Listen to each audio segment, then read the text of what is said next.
Homelessness is a way of life that has sadly plagued the peninsula and California. Shelters have been built to help with the growing number of homeless people. One of the main causes in the Bay Area that forces people into homelessness is the increasing cost of rent for housing. Other factors that contribute are the cost of health care and a livable income. Many veterans coming out of the Army become homeless because they may have severe post-traumatic stress disorder and substance abuse because of the events they have had to live through during their service. These traits make it almost impossible for the veterans to work with other civilians and make money. In order to help the homeless people in their situation, the Bay Area established the Rescue Mission in 1965 to help with the amount of homeless people that were plaguing their streets. The mission was able to purchase houses for the homeless, which were equipped with kitchens, chapels, and offices. Later on, towards the 2000s, the mission developed food pantries and clothes drives to provide the needy with resources to live. On June 30th, 2004, former Mayor Gavin Newsom made a promise that homelessness would soon be gone when he issued the 10-year plan to abolish chronic homelessness. The major part of this plan was to get people inside as quickly as possible and provide managers there that could help the homeless find jobs. However, a decade later, the people are still waiting for a change. From 2004, we have spent over $1.5 billion in building shelters and providing resources for over 19,500 homeless people. Although putting this plan in place, there is still a large population of homeless people, increasing by 3% since 2005. Homelessness is still an epidemic that affects many people in the Bay Area.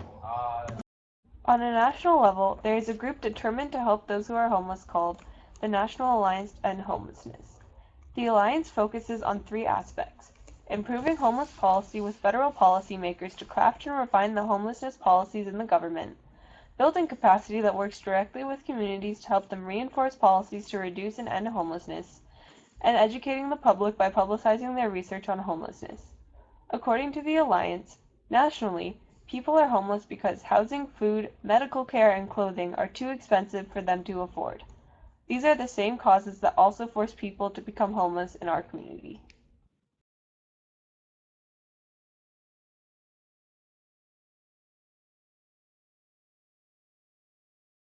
I definitely think that it's a growing problem. And I think that because when you're living in an area of affluence like this area is, you end up getting a lot more differentiation between the haves and the have-nots again.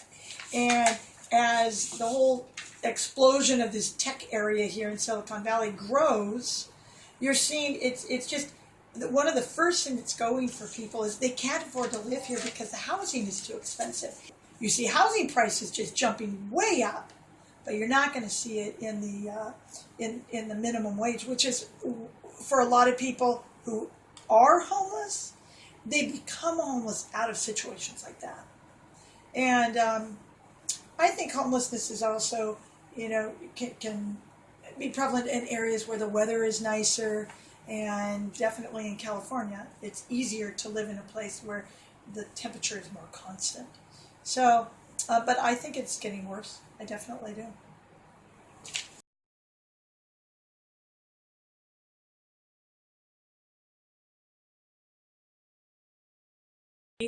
It's definitely a growing problem. I mean, our housing prices are so high and the cost of living is so high, and there are fewer and fewer opportunities for people to be able to afford a home. And then there's no care for mentally ill people, so they often end up on the streets.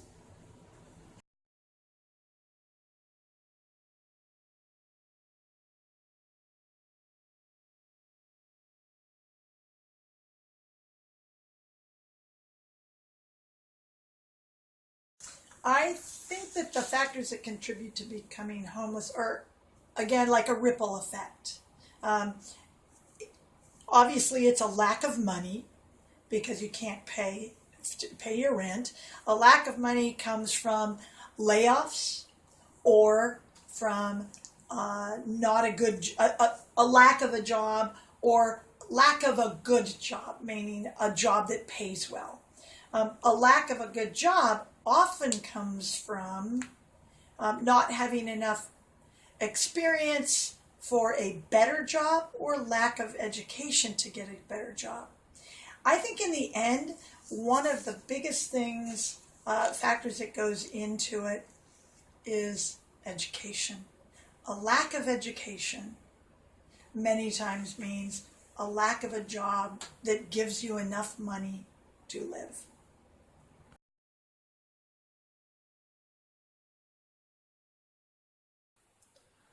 I think one of the biggest ones is mental illness, but our community's refusal to give good care for mentally ill people. But there are other factors too.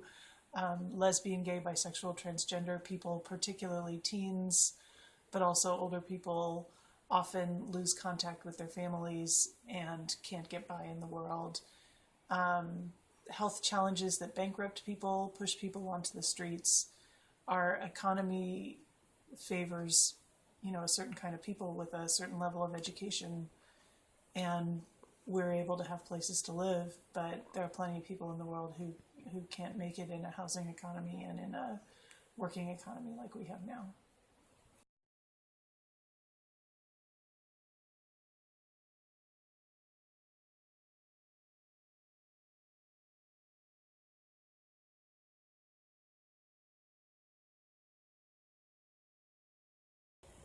I don't know.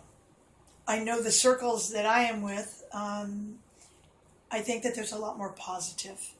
And it's because the people that I am working with are youth, and they're in the church, or the church in general. And what we're trying to do is work on behalf of the poor, those who are the ostracized, the outcasts.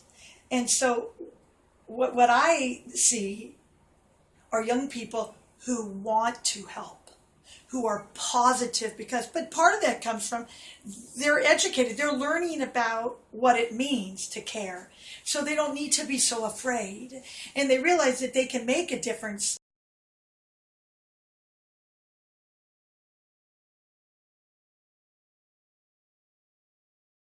Well, that's an interesting question, because I think people who actually interact with homeless people, I would hope, would have mostly positive interactions. I think the vast majority of people choose not to interact at all and just ignore, try not to see that there are homeless people in the world.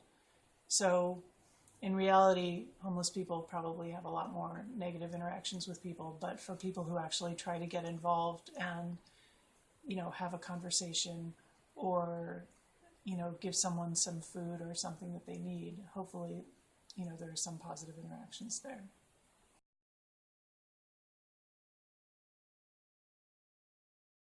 They react in a sense out of a place of fear because they don't understand.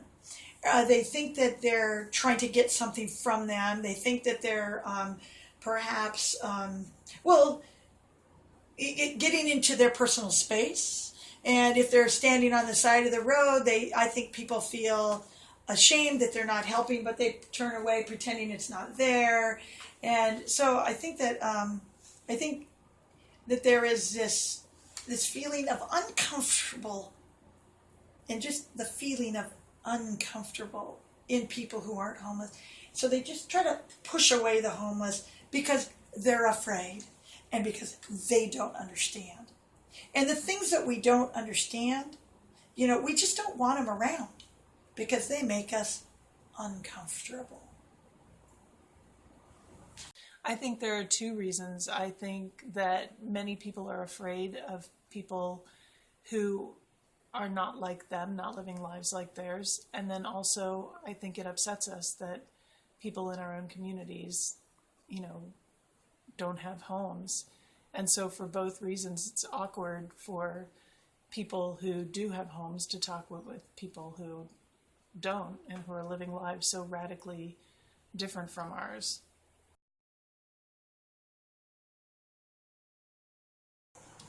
I think that homelessness is like a ripple effect, and the homeless, it's like they affect the individual. It affects the individual, which then affects the community, the city, the state, the nation, the world. It keeps rippling out, and it's not just a single person's problem or a single type of person's problem, meaning the homeless. It's a problem that belongs to everyone. And I think, being a person who works in the church, that it is our responsibility to help care for the least of these.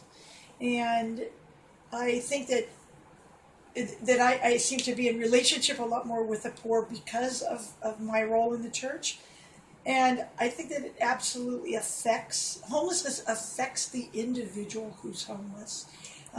There is a sense of that's demoralizing, or a feeling of I'm not good enough, an embarrassment, a sense of uncomfortable if a family's living in a car or doesn't have any place to stay. And it separates people, this idea of homelessness. It's like the haves and the have-nots.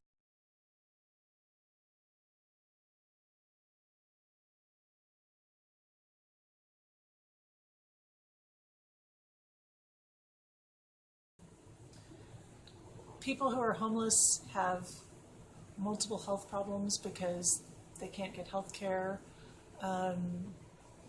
They live in fear of people hurting them, and they, whatever mental health problems they have, become worse by not having the support that they need. You know, in this area, one of our first line of defense for mentally ill people in particular and homeless people is to put them in jail. And I've seen people choose to commit crimes, you know, small enough they don't go to prison, but big enough to get into jail just so that they can have a bed and food for a few days. And, you know, if that's what people need, I think that's one thing a community can certainly provide.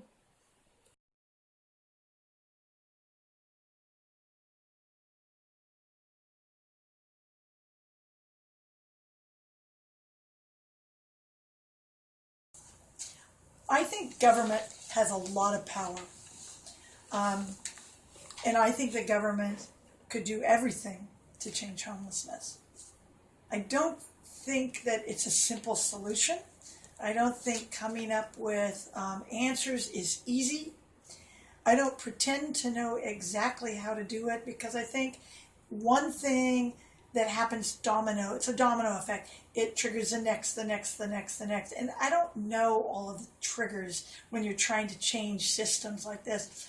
But I do know that the government absolutely has the control to make things better. Go ahead. So working with young people, I think if it's once again about education. If you teach someone about people who are homeless and about their environment and about what it means to care, I think, especially with young people, but anyone, they want to make a difference. And sometimes you think, but I don't know if I can make a difference, just me. But when you bring people together and you ask them to be involved, to care for the least of these, the outcasts, I think most people really want to help. And I think that, like I said, I think it's our responsibility as people who have to care for those who don't, the least of these. Homelessness is one of those issues where I think it is our responsibility as people who have to do something about it, and not just talk about it, to do. Action is the only thing that's going to make change. So.